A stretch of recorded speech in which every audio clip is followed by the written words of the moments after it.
for me that's it. And I pay matrasi. A matrasi so when you many bamboo. When you bamboo so dear. Now ha attention TV. Attention TV so dear. Send it sir and it here. You hear us over share video. I will like it, you are pushing. Woman, I come.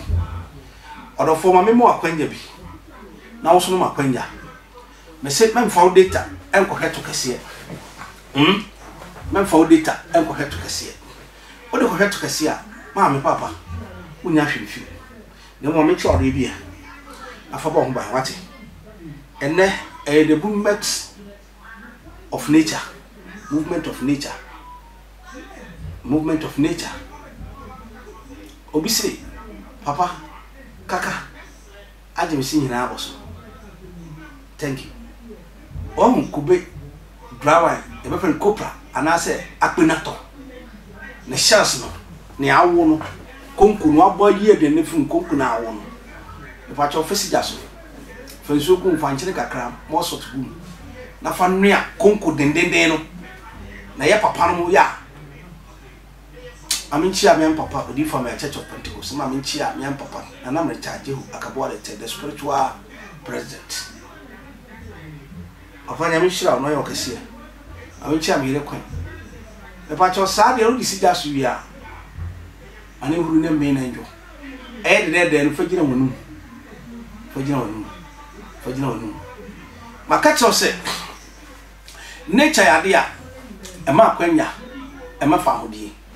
Na emma tumi ahoden ebedi wa baraposo ma yakọ animo maka mo ya mewie yo ma chance ya make say de am the last one betwato me say kube konko na wabo dry one na we ye funu ne bona den no ai di shegem ehye na edere bebiri no me pacho fanchin ku hu na fasija so mani huru na mpen na bonse nsuo be kokko adua feje jamanum e fa cho kaka bia eni ho a e be take over o siase na ayemre e be take over na enunyam aba me da se maye ko anim aja betu enyina nim se by election e be president MPC ni bi kurangu na by election enkoso odi fa ko se ntusu de bia no kreda no ana meka Mempese mi twan kontompo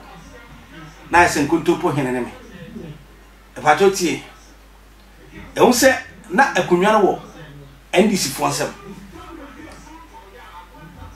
ena ne e kokoto akoto bu ase obi ansanko abrantin jatin kwesi onye Ghana ni ne maame ne papa nyina Ghana beto wa naturalize wa America man tisana ti de onkono ko po America fo no mra ne chi ampa jatin kwesi akoye na we na edi pressure kase akodu Assin man na ni MPP mpanifo nyina ho no mukugu including Nana Akufo-Addo na Nana Akufo-Addo adi no ho ya nti Nana okoi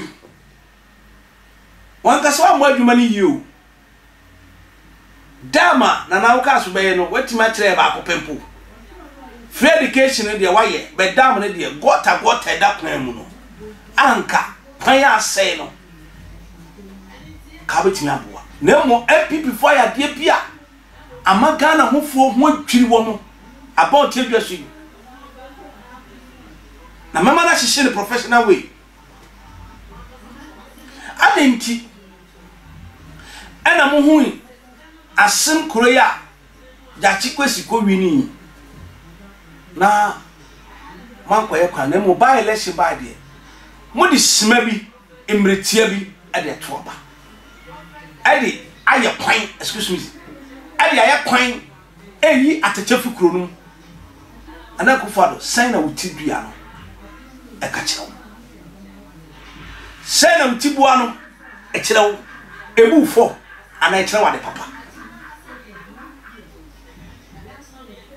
shari se be ka no kure a kire ho dia ene yentu no kura na mo na no kure dondo no MPP fo ehubo nti amanya kopon anka Assin city no anka betimi aye MPP for day completely na mom enam so won timi di mirika kwa na ye se ekwan bi adan kran nyina na betimi di just na wotwe aye kwan no na mo ya abro ntoni for percentage the prophets speaking the truth of that matrasi MPP for ashishem mo pa mo ntwe ska bia mo pa mo ye campaign bia wasem krono me pa to NDC for besa from city na wait say MPP for say Baumia any a president modi o my Ghana hwamo ana pe me di the prophet Eluka Kwesentwi I attention TV dem patch share na pia na ma comment na nko Assin for MPP for sika di kwa first na ka ba betimi akobi anche be say de adabeti completely kwa NDC for nsem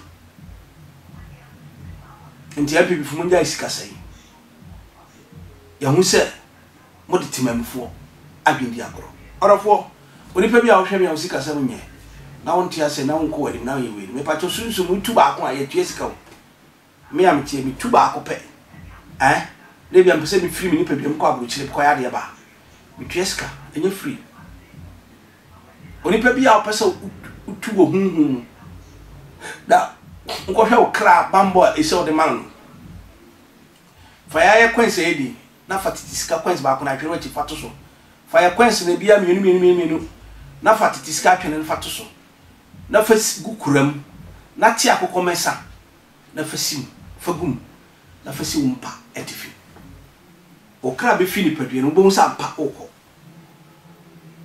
arafo frame I was 0543 419160 Medasa for God's Revelation Ministry, the General Overseer, the Servant of God, the Oracle of God.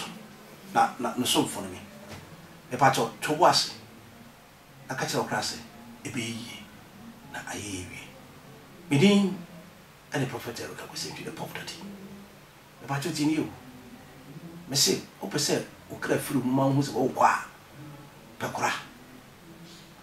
Payesica, ye dequence no. Ebia minu 10 pesos minu 20 pesos minu 50 pesos minu where once the minu we are fatitiska na atwene wachi ba ko pe fato so ti akoko mensa guso fasi wo mpa obintimi and crash was nsu oba kwaba no sapa for the focus there's a details behind our friend amacho onyame na ontra onye wi